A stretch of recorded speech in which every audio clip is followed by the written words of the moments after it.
مولاي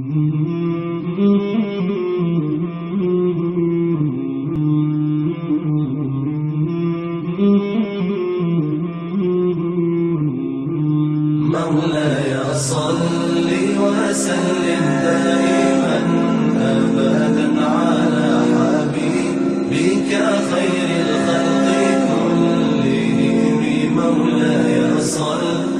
اب آپ کی پیدائش جس طرح ہم نے لیا کہ آپ کے والد عبداللہ کی شادی آمنہ سے ہوئی، اور جب وہ پریگننٹ تھی تو عبداللہ جو ہے بزنس کے کوئی کام کے سلسلے سے مکہ سے باہر گئے، اور واپسی میں مدینہ سیریا گئے تھے وہ، تو واپسی میں مدینے میں آپ کے والد عبداللہ کا انتقال ہوا.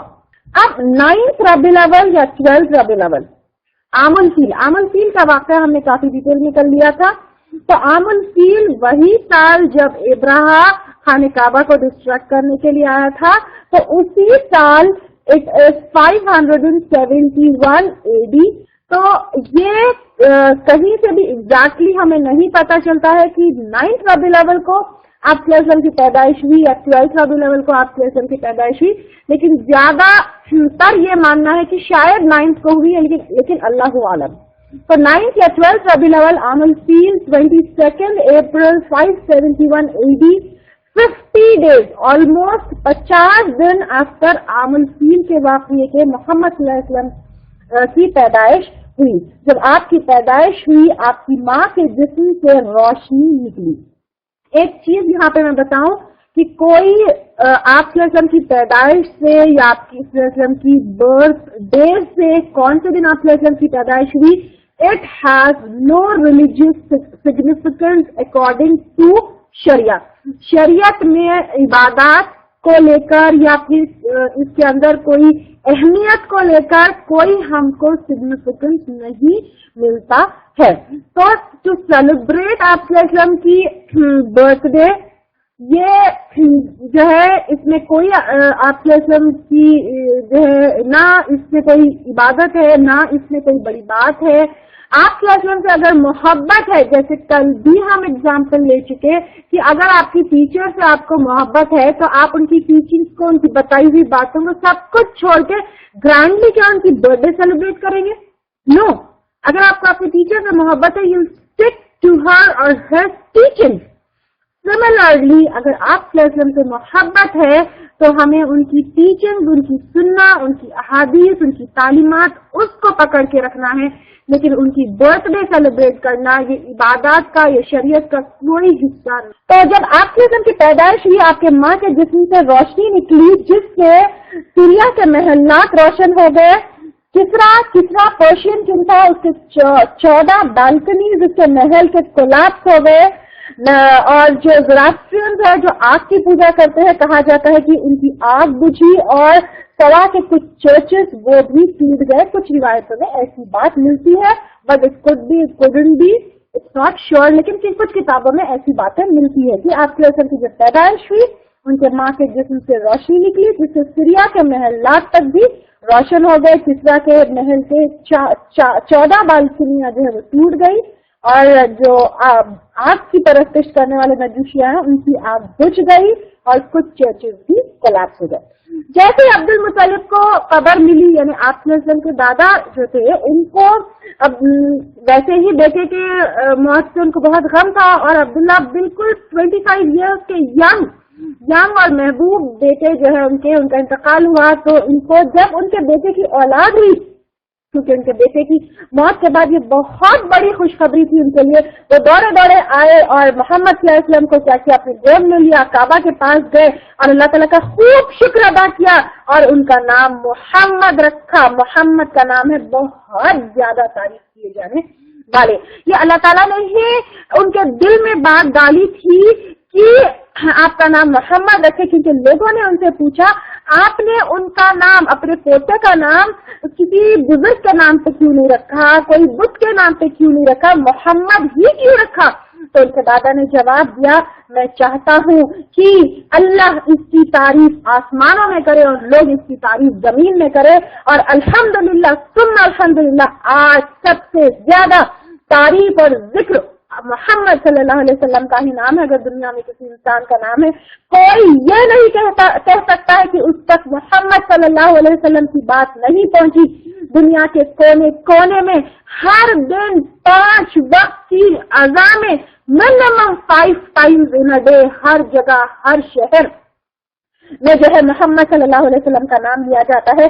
سبحان اللہ, محمد صلی اللہ علیہ وسلم کی جو ہے تعریف دنیا بھر میں ہر دن ہر وقت جو ہے ہوتی رہتی ہے. الحمدللہ ثم الحمدللہ.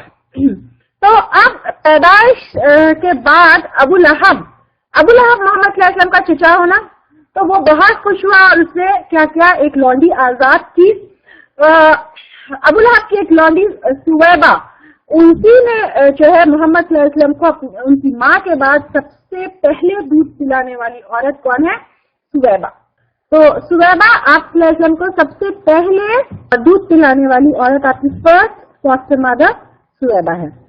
اس زمانے کا ایک رواج یہ ہوتا تھا کہ بچوں کو, یعنی چھوٹے جو دودھ پیتے بچے ہیں, ان کو دیہات میں بھیج دیتے تھے دودھ پلوانے کے لیے اور پرورش کرنے کے لیے. ٹھیک ہے, اس کا ریزن یہ تھا کہ ایک تو شہر میں مکہ جو تھا وہ بالکل شہر, وہاں پہ خانہ کعبہ, لوگ حج کے لیے آتے, عمرے کے لیے آتے, بزنس کے لیے آتے, قافلے اور بہت ساری چیزیں. تو اس میں کیا تھا کہ لوگوں کا آنا جانا, یہ تمام چیزیں, اس سے پلیوشن بہت ہوتا ہے. اور اگر ہم دیہات میں دیکھیں تو وہ پلیوشن فری جگہ ہوتی ہے. تو پلیوشن سے بچانے کے لیے, بچے کی اچھی صحت کے لیے چھوٹے بچوں کو دیہات بھیجا جاتا تھا. اور وہاں پہ جو ہے دودھ پلانے کے لیے عورتیں آتی تھی, بچوں کو لے جاتی تھی اور وہاں پہ دیہات میں دودھ پلاتی تھی اور وہاں پر ان کی پرورش کرتی تھی. تو دیہات از گاؤں, آؤٹ آف سٹی. تو وہاں پر بچوں کی پرورش ہوتی تھی, ایک تو فار بیٹر ہیلتھ, کیونکہ better health and pollution free environment. ٹھیک ہے. دوسرا زبان, جیسے ہم میں سے جو لوگ شہروں سے ہیں, میرے خیال سے 98% لوگ شہروں میں ہی پلے بڑے ہیں.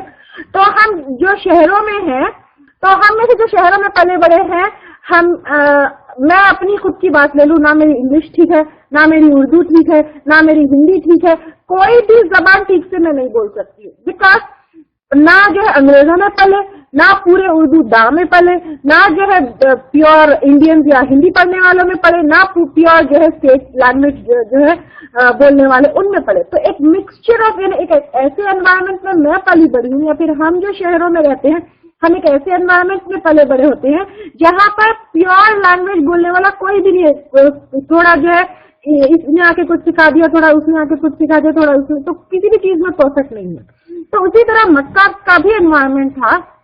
اگر ہم عربک لینگویج اٹسیلف کو لیں, آپ جیسے کہ اردو اٹسیلف کو لیں, تو لکھنؤ کی اردو الگ ہوگی, حیدرآباد کی اردو الگ ہوگی, دہلی کی الگ ہوگی, سب کا اپنا اپنا ایکسینٹ اور کچھ ورڈز بھی ڈفرینٹ ہوں گے. اسی طرح عربک لینگویج کا بھی dialect and use of word یہ سب جو ہے الگ الگ تھا. تو دیہات یا پھر ولیج میں یہ ہوتا تھا کہ وہاں کے رہنے والے لوگ, بیکاز وہاں پہ باہر کا آنا جانا, یعنی باہر کے لوگوں کا آنا جانا نہیں ہوتا تھا, تو وہاں کے لوگ پیور لینگویج بولتے تھے.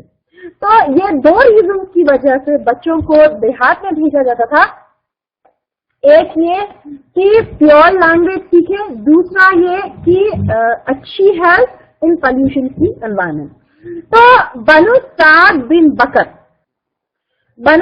بن بکر کی جو ہے عورتیں, کئی عورتیں مکہ آئی بچہ لینے کے لیے, یعنی عورتیں آتی مکہ بچے لے جانے کے لیے. انہی میں بنو سعد بن بکر میں کی عورتوں میں حضرت حلیمہ سعدیہ وہ تھی. تو حضرت حلیمہ سعدیہ, پھر ان کے شوہر حارث بن عبد العزہ, حلیمہ سعدیہ, ان کے شوہر حارث بن عبد العزہ, اور ان کا چھوٹا بچہ جو حلیمہ سعدیہ اور ان کے شوہر کا تھا جن کو وہ دودھ پلاتی. وہ تینوں جو ہے کیا کیے, مکہ آئے. کس لیے؟ دوسری تمام عورتوں کے ساتھ, تاکہ مکہ سے جو ہے بچے لے جائے پرورش کے لیے. اب سب سے پہلے تو وہ سال ایسا سال تھا، یعنی جس سال آپ صلی اللہ علیہ وسلم کی پیدائش ہوئی وہ سال بالکل سوکھا، نہ کوئی بارش، نہ کوئی پانی، نہ کوئی جو ہے کھیتی ہوگی تھی. اور ایک خچر کے اوپر وہ لوگ آئے اور ان کا جو اونٹ تھا وہ بھی جو ہے کھانا نہیں پینا نہیں، سوکھے کے مارے، دودھ بھی نہیں، اونٹ بھی ان کی دیتی، اور ان کا خود کا، کس کا، حلیمہ سعدیہ کا اور ان کے شوہر کا بھوک کے مارے برا حال، اور بھوکے ہونے کی وجہ سے ماں کے سینے میں بھی دودھ نہیں تھا، اور ان کا خود کا بچہ جو تھا وہ خود بھی روتے وہ بھی دودھ نہ ہونے کی وجہ سے. اور وہ خود حلیمہ سعدیہ کہتی ہیں کہ آپ صلی اللہ علیہ وسلم کو لے جانے سے پہلے ان کا سینہ اتنا سوکھا ہوتا کہ رات بھر ان کا بچہ روتا، اور ان کے بچے کی رونے کی وجہ سے وہ خود بھی سو نہیں پاتی. اب جب مکہ آئے سب عورتوں کو کیا ہوا، بچہ مل گیا، یعنی سب عورتوں کو بچہ مل گیا کہ وہ لے جائے اور ان کی پرورش کرے، کیونکہ اس کے بدلے ان کو پیسے اور مال ملتے، وہ اس لیے بچہ لے جانے آتی. سب عورتوں کو بچہ مل گیا، اور لیکن آپ صلی اللہ علیہ وسلم کو کوئی بھی نہیں لیے. کیوں نہیں لیے؟ کیونکہ ان کے والد نہیں تھے. کیونکہ بچے کا اگر باپ ہوگا تو وہ اچھی خاصی رقم جو ہے دودھ پلانے والی عورت کو دے گا، اور آپ صلی اللہ علیہ وسلم کے والد آپ صلی اللہ علیہ وسلم کے لیے وراثت میں صرف 5 اونٹ، کچھ بکریاں اور ایک لونڈی جس کا نام ایمن، کیا چھوڑ کر گئے تھے؟ 5 اونٹ، کچھ بکریاں اور ایک لونڈی جس کا نام ایمن تھا، یہ چھوڑ کر گئے تھے. اب یتیم کے لیے کون پیسے دے گا، کون مال دے گا؟ تو اس وجہ سے آپ صلی اللہ علیہ وسلم کو کسی نے بھی نہیں لیا. اور اتفاق کی بات یہ تھی کہ حلیمہ سعدیہ کو بھی کسی کا بچہ نہیں ملا، تو وہ خالی ہاتھ نہیں جانا چاہتی تھی واپس. تو انہوں نے سوچا کہ خالی ہاتھ واپس جانے سے بہتر ہے کہ محمد صلی اللہ علیہ وسلم کو ہی میں لے لوں. تو انہوں نے جب محمد صلی اللہ علیہ وسلم کو لے لیا، ایکسپٹ کر لیا، تو اس کے بعد اللہ تعالیٰ کی رحمت کے دروازے ان سے اوپر کھل گئے. وہ جیسے ہی آپ صلی اللہ علیہ وسلم کو انہوں نے گود میں لیا تو ان کے سینہ دودھ سے بھر گیا. ان کے خود کے بیٹے عبداللہ بن حارث، ان کے دودھ شریف بھائی جو آپ صلی اللہ علیہ وسلم کے تھے، تو ان کے حلیمہ سعدیہ کے بیٹے عبداللہ بن حارث، وہ جو خود ان کو دودھ پینے کے لیے دودھ نہیں تھا، آپ صلی اللہ علیہ وسلم بھی جو پیٹ بھر کے پیے. اس کے بعد ان کا خود کا بیٹا جو رات بھر روتا، وہ بھی کیا کیا، پیٹ بھر کے انہوں نے بھی دودھ پیا. جب شوہر ان کے اونٹ کا دودھ یا پھر اونٹنی کا دودھ نکالنے کے لیے گئے تو اونٹنی نے بھی خوب دودھ دیا، اتنا دودھ کہ گھر والے بھی پیٹ بھر کے جو ہے دودھ پیا. پھر حارث نے جب یہ دیکھا کہ حلیمہ سعدیہ کا سینہ بھی دودھ سے بھر گیا، ان کی اونٹنی نے بھی خوب دودھ دیا، تو انہوں نے آ کر اپنی بیوی سے کہا، اے حلیمہ، بے شک تمہیں برکتوں والا بچہ ملا ہے. جو دبلی پتلی سست سی گدھی تھی جس کے اوپر وہ آئے تھے، وہ اب واپسی میں جب واپس جا رہے تھے تو تیز دوڑنے لگی. ان کی سہیلیوں نے کہا حلیمہ سعدیہ کی، ذرا رکو، کیا یہ وہی گدھی ہے جس کے اوپر تم لوگ آئے تھے؟ گدھی تو وہی تھی لیکن سوار بدل گیا تھا. آپ صلی اللہ علیہ وسلم کے آنے کے بعد ان کی حالت بہت اچھی ہوئی، ان کے حالات اچھے ہوئے، کھانے پینے وغیرہ، رحمت سب کے دروازے اللہ تعالیٰ کی طرف سے حلیمہ سعدیہ کی فیملی کے اوپر کھلے. پھر 2 سال تک آپ صلی اللہ علیہ وسلم حلیمہ سعدیہ کے گھر میں ہی رہے، وہی پرورش پاتے، وہی دودھ پیتے. جب 2 سال کے جب ہوئے تو حلیمہ سعدیہ اور ان کے شوہر آپ صلی اللہ علیہ وسلم کو ان کی ماں کے پاس لے گئے. لیکن جب ان کو پتا تھا کہ اس بچے کی وجہ سے آپ صلی اللہ علیہ وسلم کی وجہ سے ان کے اوپر رحمتوں کے دروازے کھلے ہیں، تو وہ آپ صلی اللہ علیہ وسلم کو واپس نہیں دینا چاہتے تھے. وہ ان کے ماں کے پاس لے گئے، ان کو ملایا اور ان سے ریکویسٹ کی کہ ہمیں واپس دے دیجیے، کچھ اور سال اس بچے کو ہمارے پاس رہنے دیجیے. تو 4 سے 5 سال کی عمر تک آپ صلی اللہ علیہ وسلم حضرت حلیمہ کے جو ہے پاس ہی رہے.